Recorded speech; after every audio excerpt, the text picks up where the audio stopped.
Well, thank you for all these this whole presentation. Here is the outline. First, I'll be wondering whether we can speak of a supply side negative shock within a wage-led demand regime. Secondly, I'll be talking broadly about what have been the fiscal and monetary responses to the COVID crisis. I'm sorry, I'll be using mainly the Canadian example, which is the one I know best. Then I'll move on to speak about post-Keynesian economics monetary theory. And as Professor Choi said, I will make links with quantitative easing and I'll make links with modern monetary theory. Okay, right. So let's talk about the real side of the crisis. Well, as it was pointed out, um, I mean, post-Keynesians usually focus on aggregate demand. And for us, aggregate demand or effective demand is the key to what's going on, both in the short run and in the long run.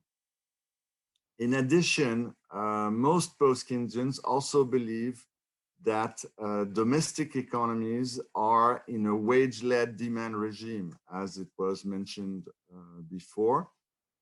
So in the short run, an increase in the real wage has a positive impact on aggregate demand. And in the medium run, you could say that an increase in the wage share has the same impact. Now, one should say that there are some authors who thought around 2001 that post-Keynesian should stop talking about effective demand and should be talking about effective supply. This was recommended in particular by David Colander. And I would say that luckily, post-Keynesians did not make this switch because a few years later, we had the Great Recession, the global financial crisis, and obviously it was a very large negative demand shock. So aggregate or demand or effective demand was the key. So one may wonder about COVID-19. Can we say that it's a demand shock or can we look at it as a supply shock? At least, in countries like Europe, Canada, the United States, there has certainly been a large supply side shock. Supply chains were broken, the workers were told to stay home, many manufacturing firms stopped producing, the service sector was completely frozen. But we can also say, well, there's been a demand side shock because consumers had to stay home. And with rising uncertainty, there's been a fall in investment by firms and some consumers became more prudent. So the issue is, how can we, this is a question I've asked myself, how can we represent a supply shock in a post-Keynesian model where usually where we are always talking about effective demand and shocks to aggregate demand? One thing I should say before that is that obviously the shock has been quite different depending on the sector. So some sectors have been hurt much more, some sectors not at all. That's the first thing. And secondly, depending on what kind of employment you have, the shock also has been quite different. But here we are talking about a theoretical model, and so I don't deal with this. Okay, here is a very simplified way in which we can represent the Kaleskian model in the short run.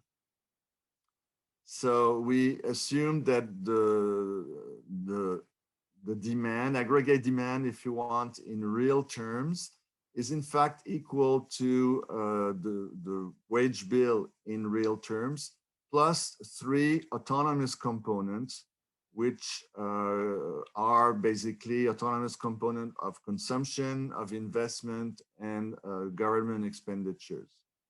So we can call the sum of these 3 simply by A, and that's our aggregate demand in real terms, in a very simple sense. And then aggregate supply, well, if we simply assume constant returns, then you could say that aggregate supply in real terms is simply equal to the number of workers who are actually working multiplied by Y, which represents output per worker. And so in the end, we get this equation, which represents, it's the labor demand curve. More specifically, it's the effective labor demand curve. And the shape that it has is the following. It's an upward sloping effective demand curve for labor. So it's completely different from the standard labor demand curve of neoclassical economics. And so any point on this curve, on the continuous curve, is a point of equilibrium in the sense that the demand is equal to supply. And as you can see, the higher the level of the real wage, the higher the level of employment. And so to reach full employment, which would be here, LFE, to reach full employment, either you must increase the real wage or you increase little a, which represents autonomous expenditures, and in which case the effective labor demand curve moves to the right. So that's the basic representation of effective demand in a Chalesian model. And then the question is, how can we introduce this supply shock? So in this case, if we have a supply shock, it means that the level of output does not adjust to demand, but the level of output is fixed by this supply constraint due to the COVID crisis. And so the demand, the real demand for output that will arise will be limited by L bar, the number of workers which have actually been working. And if on top of this, the crisis leads to some uncertainty, then it is possible that the workers will not spend all of their wages, they will spend much less. So that's the basic idea. And we can represent this by the following graph.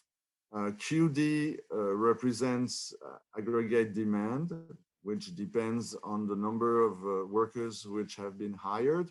And there is the aggregate supply. So in normal times, we would be, when there is no supply constraint, we would be at L star with an output Q star. So this is the normal situation, but because of the crisis, there is only this amount L bar of workers who are actually working.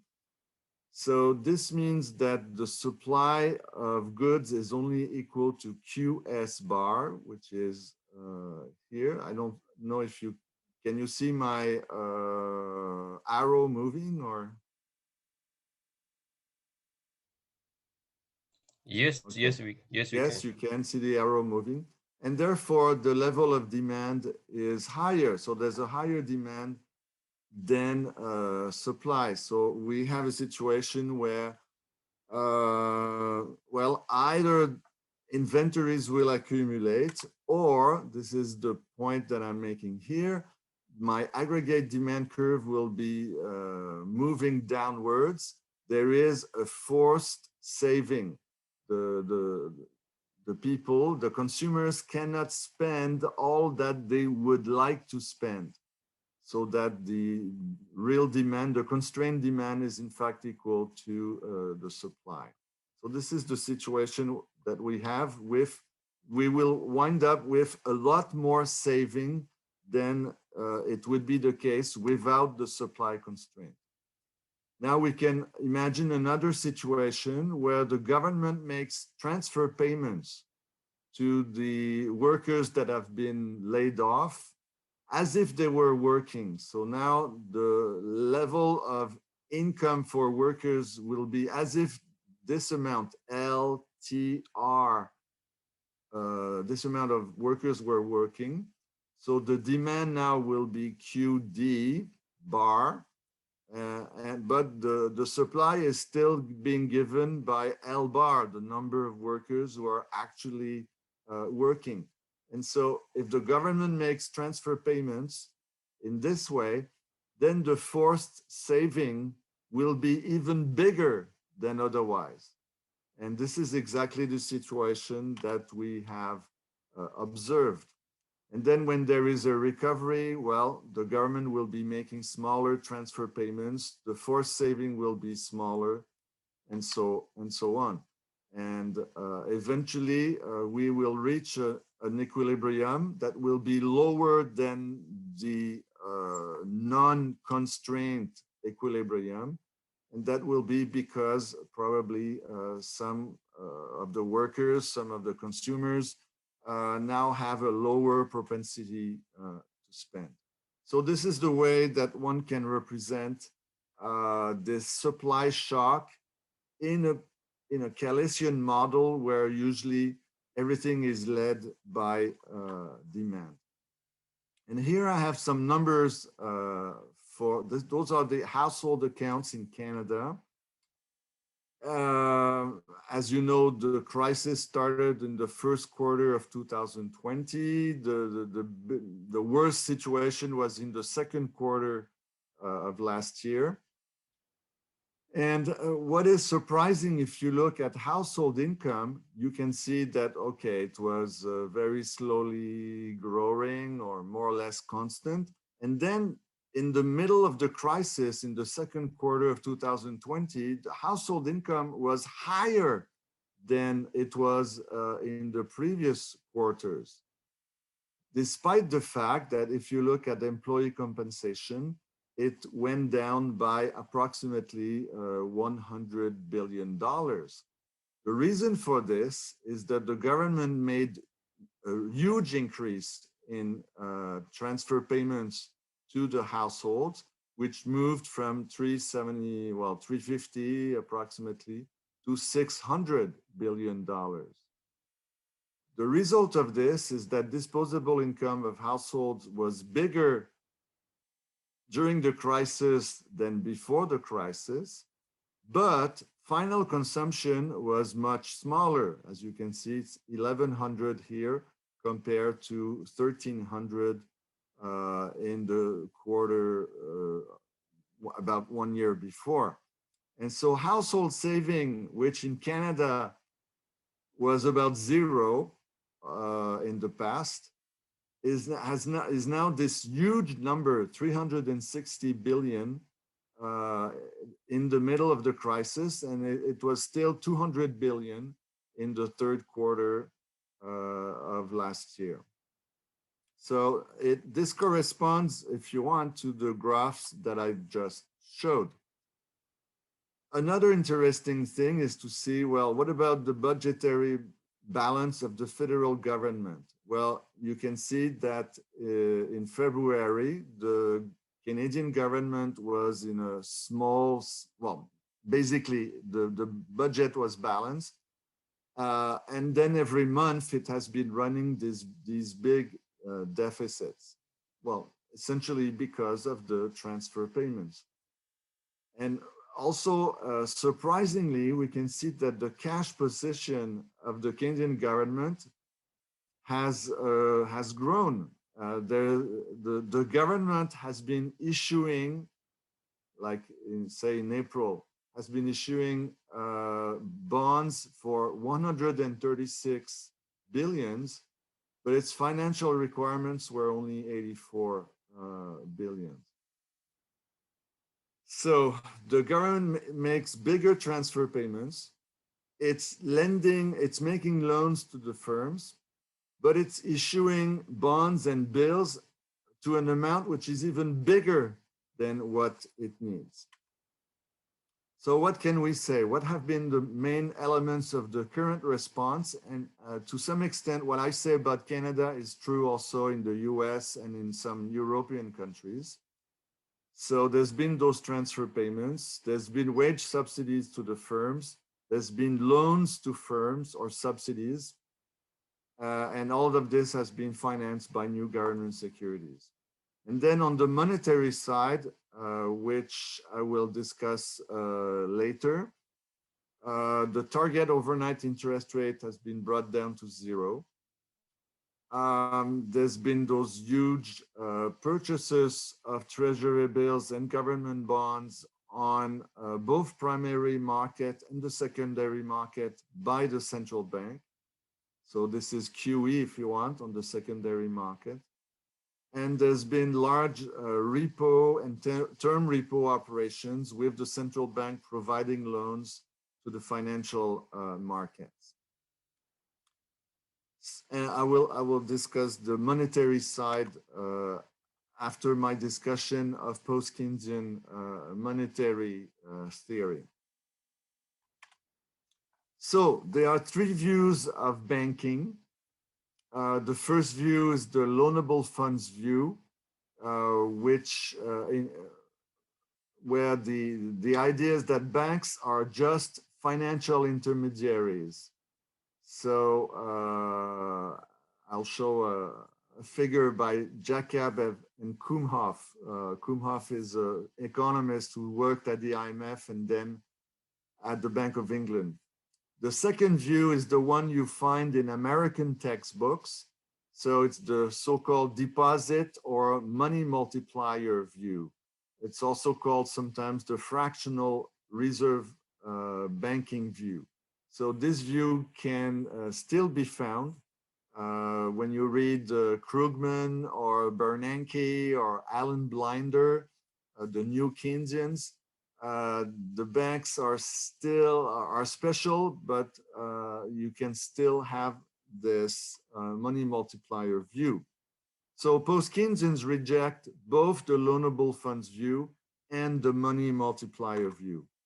The loanable funds has been presented in a very funny way by Jacob and Kumhoff. What they say is that there's a truck that brings gravel to the bank.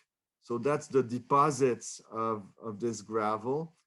So now the banks have an inventory of gravel, and then they can lend this gravel to the firms who wish to use it to produce goods or to run their plants. So obviously that's not the way the system works, but it's a funny way it's an ironic way to present the loanable funds view and to convince you that this cannot represent the way banks function. So what is the post-Keynesian view of banking? Well, it's either called the endogenous theory of money, or it's called the credit creation theory of banking. And the idea is that banks are special financial institutions because they don't need deposits to make loans, and they don't need central bank reserves to make loans. What's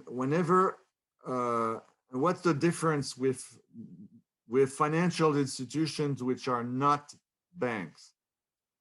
When you have a financial institution which is not a bank, say, for instance, a mutual fund, if it wants to lend, the mutual funds needs financing to start with.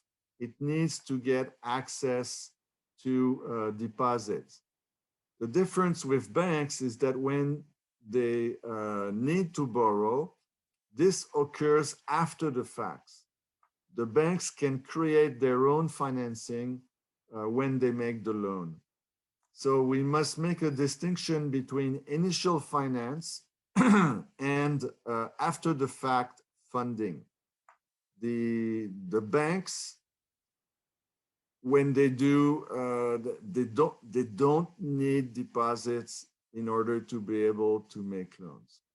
And the loans are created, we say ex nihilo, out of nothing, as long as the borrower is creditworthy, as long as the borrower can show some collateral.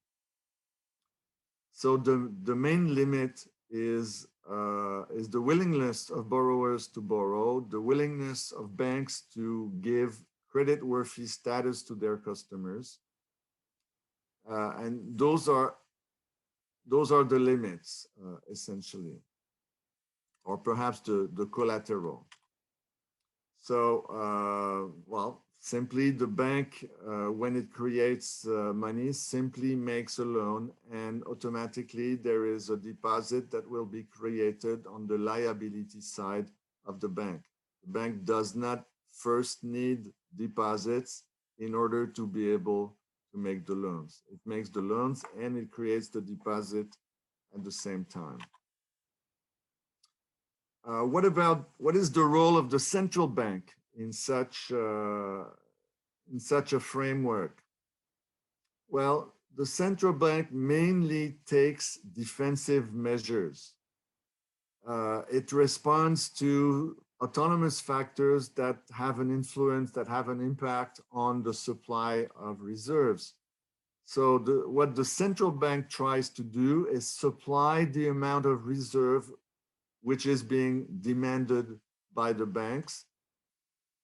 So the reserves are supplied on demand, but at the interest rate of their choice, the target overnight rate. So one can say that there is a reverse causation between loans, deposits, and reserves. We have the banks make loans, this creates deposits, and the central banks makes sure that there is enough reserves in the system. So besides the target interest rate, the only mean of control of the central bank is credit controls for what is now called macroprudential requirements. For instance, if we are talking about mortgages, the central bank can set rules with regard to down payment ratios, the length of amortization of the mortgage, or rules such as the ratio of interest payment to disposable income of the consumer, of the borrower. So this is really the only way that the central bank can have a control on the amount of credit and money that will be created. The idea that loans make deposits and deposits make reserves, so this reserve causation can now be found in the writings of central bankers. Here I have a list of papers that have been written at the Bundesbank by people at the Bank of England, people at the Central Bank of Hungary, and those two guys that I mentioned before, Jacob and Kumhoff, have written about this. They have a short paper in particular called The Truth About Banks. So the Post-Keynesian view, which was considered to be kind of view, a very minority view, is now the view that you can find in all the central banks throughout the world. Is there any limit to credit creation besides the macroprudential rules which I mentioned? And what the Post-Keynesians say is that, well, no, the compulsory bank reserves are not a limit. The access to banknotes issued by central bank is not a limit because the central bank will always provide the banknotes demanded by the banks. Well, a true limit is the confidence or trust of other financial institutions. But if they all move in step, if they all move together, this is not really a limit. Some people say that bank equity, the own funds of the banks, maybe a limit on how much credit can be done. And you all have heard of capital adequacy ratios, the famous Basel III ratios. Many people believe that, well, that's the new limit. That's the limit that replaces the compulsory reserves. But I argue that no, bank equity is not a limit to credit creation. If the equity to asset ratio becomes too low, banks can do many things. They can raise the spreads between lending and deposit rates. They can distribute less dividends. They can stop the stock options which they give to their managers. They can issue more shares. And the ultimate tricks is to do window dressing, which some accountants do, or a trick that has been used by UBS, this Swiss bank, Union des Banques Suisse, Swiss bank, and that has been done by the banks in Iceland, is to provide loans to investors on the condition that they purchase newly issued shares. So, except when all the banks are making heavy losses and nobody wants to buy shares, I would say that in general, bank equity is not a limit to credit creation. Okay, what about QE, and what's the opinion of post-Keynesians on quantitative easing? First, I should say that in Canada, our rate of inflation is not any higher than anywhere else in the world, but this is true despite the fact that the Bank of Canada usually buys 10 to 20% of the securities being issued by the federal government on the primary market in a non-competitive basis. So this is in contrast to most countries of the world where central banks are totally prohibited from purchasing government securities directly on the primary markets. They can only do so on secondary markets. So what happens here in Canada demonstrates that this is a stupid rule.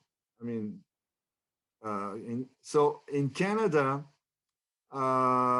during the crisis in April 2020, the bank declared that it would be buying 40% of all the treasury bills issued by the federal government.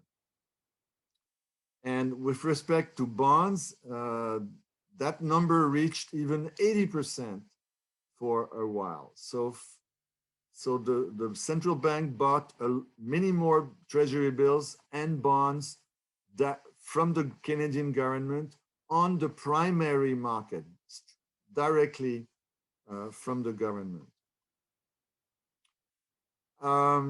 So how are interest rates, short-term interest rates, determined now? Well, in normal times, many central banks have what we call a symmetric corridor system. So there's a rate of interest on reserves, which is positive. There's a rate of interest on the amounts that banks may have to borrow from the central bank. And then there's the target interest rate, which is in the middle of the range. So again, the central bank tries to supply the amount of non-borrowed reserves exactly equal to the amount demanded by the banks. So they try to be right at zero here to make sure that the supply of reserves will be equal to the demands for reserves at the target interest rate.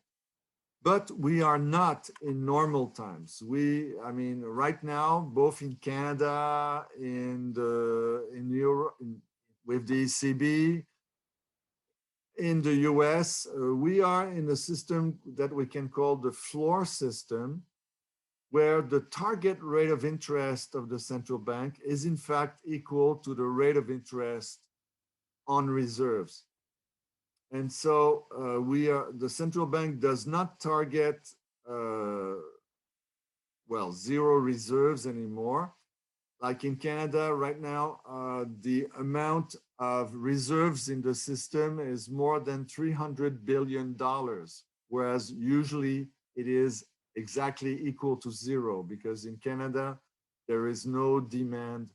There is a zero demand for reserves normally. There is no compulsory reserves in Canada for the last 15 years or more.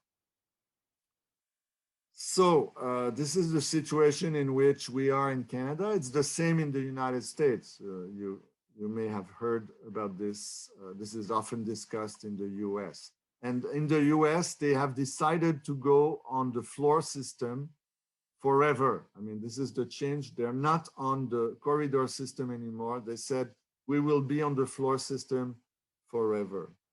So always with an amount of reserves which is bigger than the amount demanded by banks. So what did the Bank of Canada do? But the thing is, it's the same in other countries. You can see the situation in February. The Bank of Canada on its assets held 25 billions of treasury bills, 80 billions of bonds. And then it gradually rose. They bought a huge amount of treasury bills. Like in July, we are at 134, 198 with respect to bonds. And the Bank of Canada also made purchase and resale agreements with financial institutions so as to provide more, it's often called credit easing. So they did both quantitative easing by buying government bonds, and they did credit easing by trying to provide more liquidity, more safe assets to the banks and the financial institutions. So the size of the balance sheet rose considerably, as you can see, 120 billions in February, and we were at 542 billions in August. What were the counterparts to these repo agreements? Well, you can see it was mainly corporate securities and also securities issued by the provincial government. Now, if we look at the liability side of the Bank of Canada, what is interesting is to look at the deposits of direct clearers. So those are the reserves of the bank, what is we sometimes call settlement balances of the banks. And you can see that before the crisis, this amount was not even 1 billion. It was 1/4 of $1 billion. And in November, the amount was 327 billions.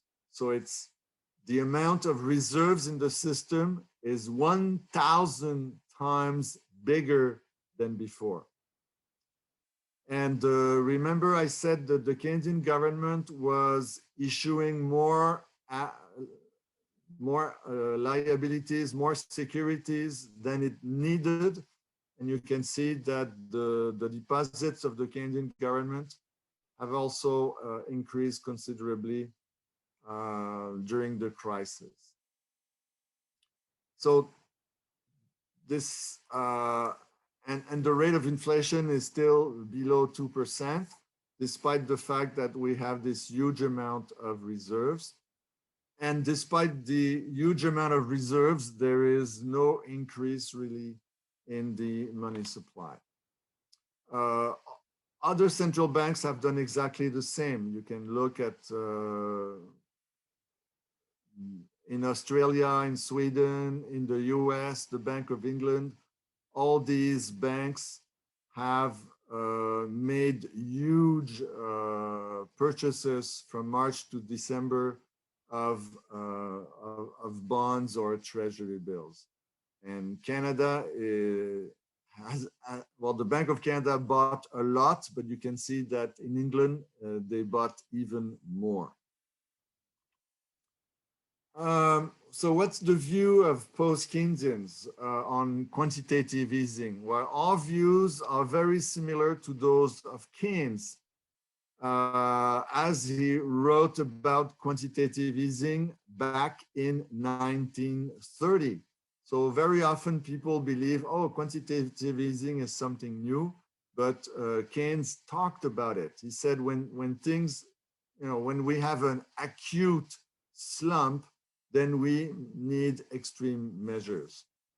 And he says, well, these extreme measures are just an increase in the normal procedures of open market operation. So he thought in 1930 that the remedy was the purchase of securities by the central bank until the long-term market rate of interest has been brought down to its limiting point. And well, we know that the long-term rate is it's around 1% in Canada and the US, it's 0% in Japan, and it's even negative in the Eurozone. So he said, well, if we do this quantitative easing, what will happen in the first place is that the short-term rate of interest will decline to zero. This is if there is no interest rate on reserves. And the other effect he thought, Keynes wrote in 1930, is that such measures will raise the price of equities, of ordinary shares. And this is exactly what we saw. At the beginning of the crisis, stock market prices fell in Canada, in the Euro, in China, in other countries, in the United States.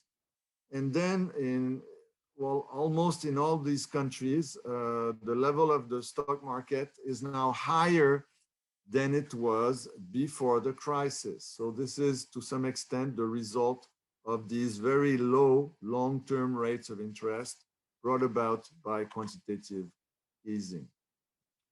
One thing we should say is that it's easy to bring down rates of interest on government bonds, but it's not so easy to bring down the long-term rates of interest on corporate bonds. And here you can see the spread between corporate bonds and government bonds. It was very low until until the beginning of the crisis in March.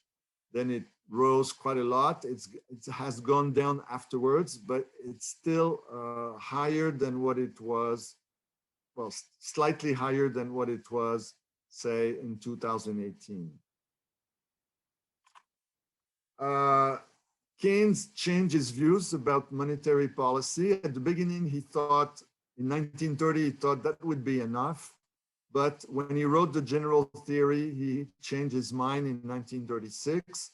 And he said, I am now somewhat skeptical of the success of merely monetary policy. I expect to see the state taking ever greater responsibility for organizing investment.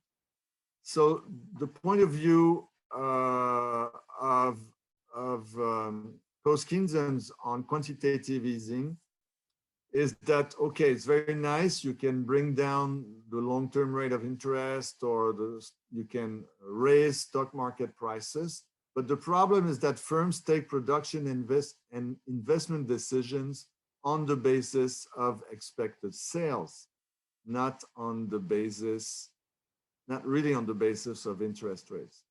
So we can say that, okay, QE can help to stabilize the financial system by providing more safe assets to the financial system and by removing risky assets. So this is also called credit easing. QE may lead to currency depreciation. It may lead also to more fiscal space because now the interest payments of the government are lower. But we argue very strongly, QE has no direct effect on lending. Having excess reserves will not induce banks to lend more.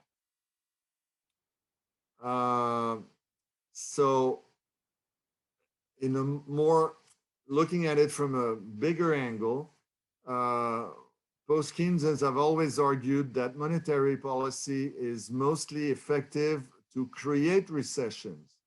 So by pushing up rates of interest, say from 5% to 20%, you can create a recession.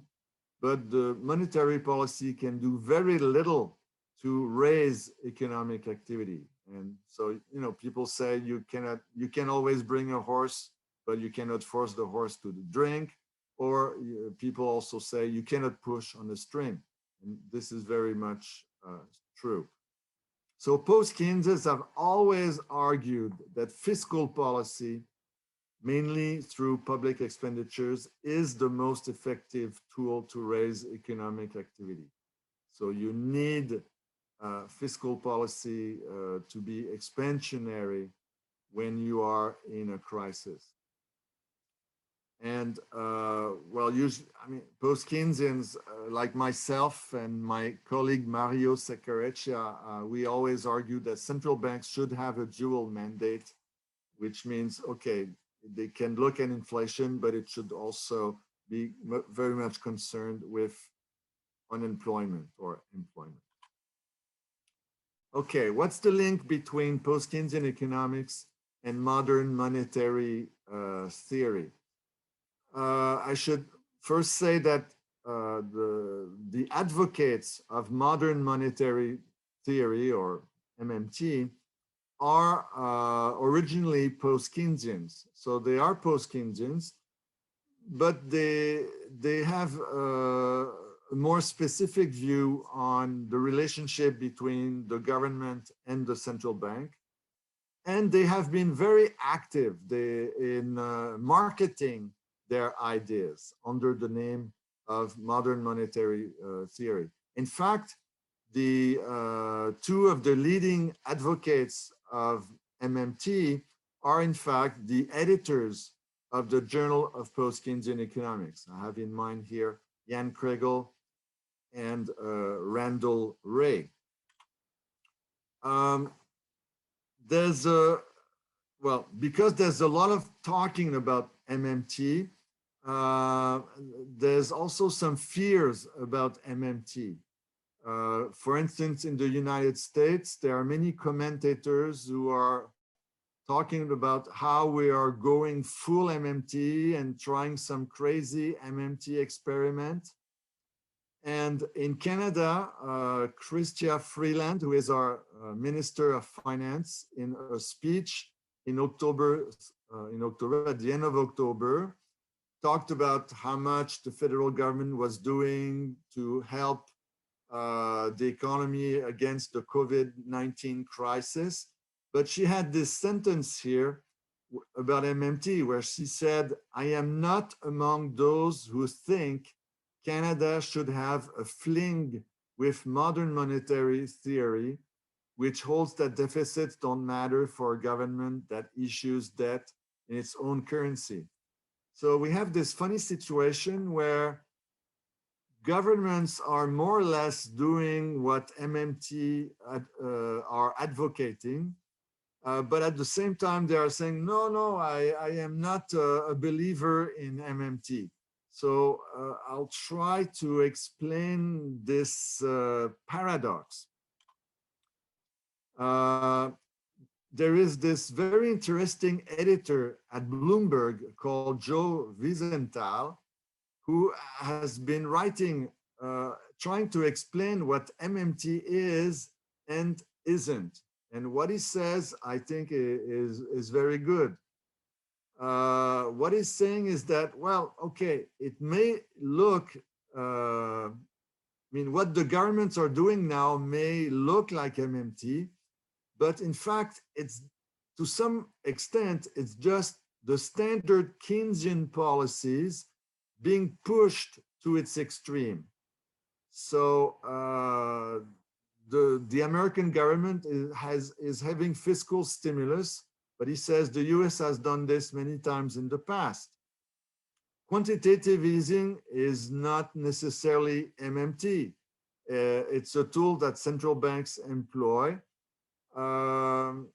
It's to try to bring long-term rates low.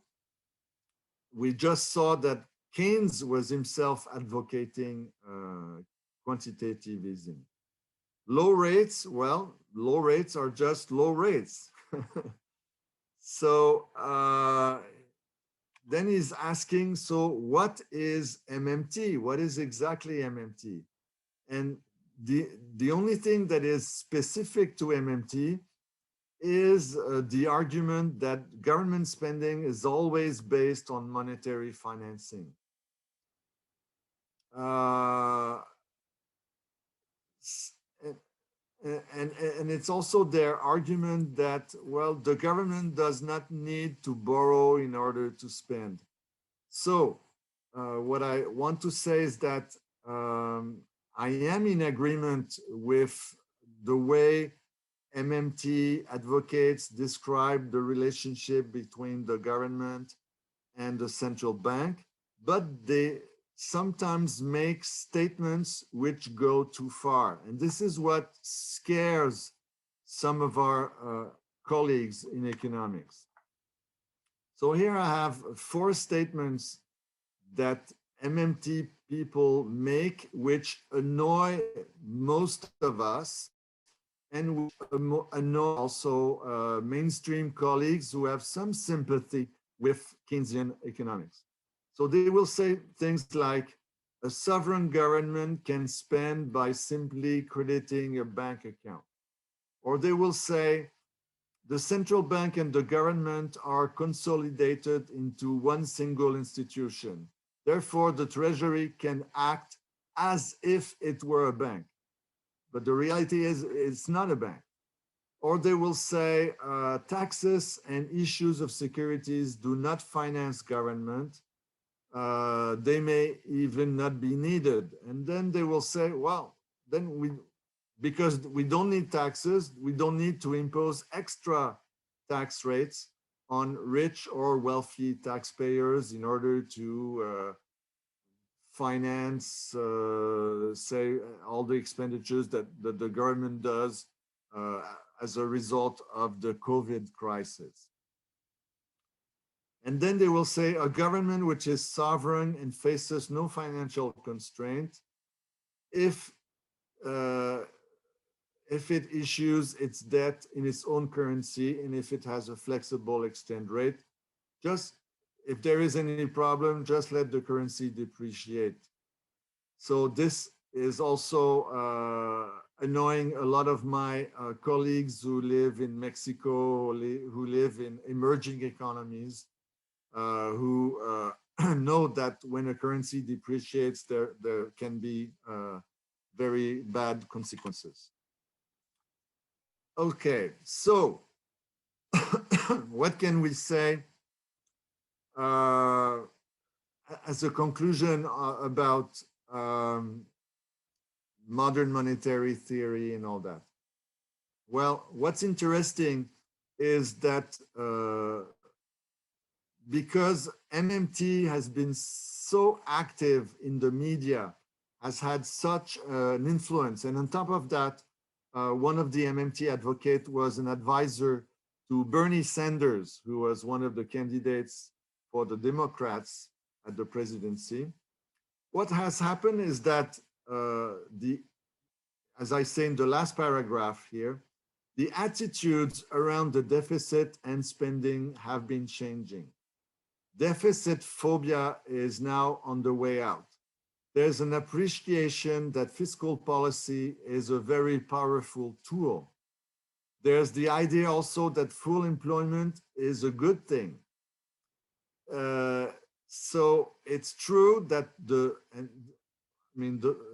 guy who writes all this, I'm citing here Joe Wiesenthal, this guy from Bloomberg, this editor of Bloomberg. He's saying it is true that many premises advances by MMT's advocates are making headway in the broader debate.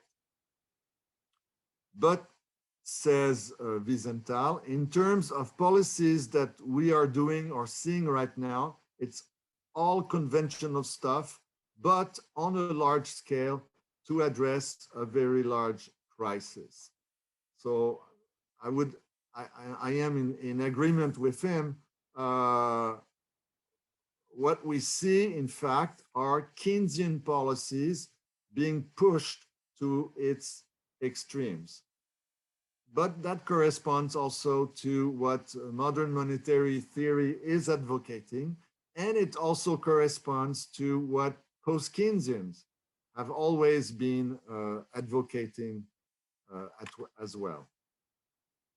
So what happens is that the new neoclassical synthesis, what is sometimes called the new consensus, seems to be moving out a little bit, at least from a practical point of view. Mainstream beliefs, which are now in doubt, in part thanks to the marketing of MMT on social media. So these 4 items here are beliefs of the neoclassical synthesis, which were held very strongly until very recently. So the new consensus was that, so it's not what post-Keynesians believe, it's the new consensus of neoclassical economics. It was that monetary policy through interest rate is powerful, except at the zero lower bound. Fiscal policy should balance the budget only. Full employment is always achieved when the actual rate of inflation is equal to the inflation target of the central bank. And the full employment level will be highest when labor market reforms are achieved, when there's been a removal of rigidities and regulations. So those are the beliefs which were held very strongly before 2008 and which have been questioned during the financial crisis, the global financial crisis, and which are even more questioned today, as we can see from some writings at the International Monetary Fund or at the OECD, for instance. Okay, so some conclusion. I have 2 slides. What are the future economic risks of the pandemic? So one risk could be debt deleveraging by households and firms that have been hit by the recession. It may be that despite all that MMT is saying, that it may be that fiscal austerity will be brought back by governments as an attempt to reduce the deficit to GDP ratio or the debt to GDP ratio. There may be a rise in price inflation generated by all this demand that has been constrained. As I said, we have all these households which have accumulated large flows of forced savings last year and probably this year. So what will they do? Will there be a rise in inflation due to the break in supply chains and due to the rise in the prices of commodities? And what will happen to the long-term interest rate? Will the central bank roll over all this public debt? What will central banks do?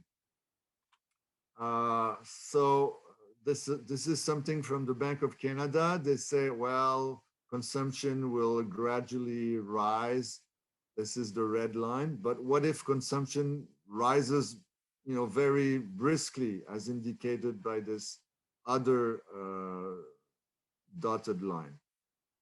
And then the other worry about inflation, if we look at the commodity prices, we can see that since, well, about July, October of last year, most of the commodity prices are now higher than they were in January 2020. So those are the dangers that I can see for the future. Thank you very much. I'm ready to answer any question.